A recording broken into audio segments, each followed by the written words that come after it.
I see the finish line, or is it really the finish line? I never really liked the word finish.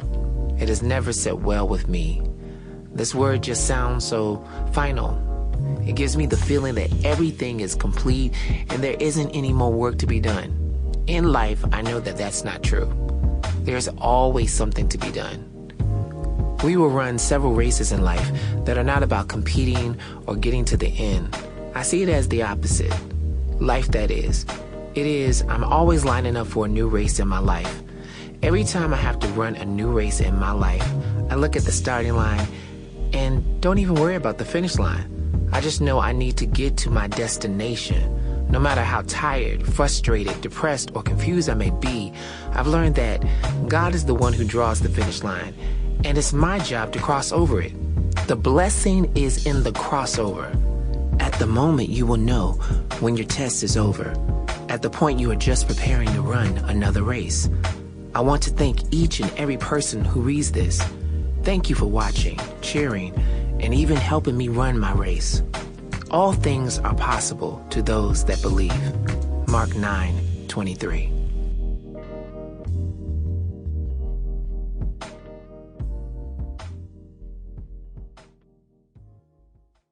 That's okay. No matter what comes your way, God has created you to win. I think I have believed this for as long as I can remember. Winning is what I had to do. I knew the road would be rough, but it was something burning inside of me that had to win. Now, I didn't have a small goal, but I knew early on that God would direct my path. My path wasn't the traditional route that every parent would want for their child. I wanted to use this talent that God gave me. Who knew that I would want to be a star or live the life of a celebrity? I remember going to church and singing my first solo. Miss Price is the one who gave me the confidence to sing.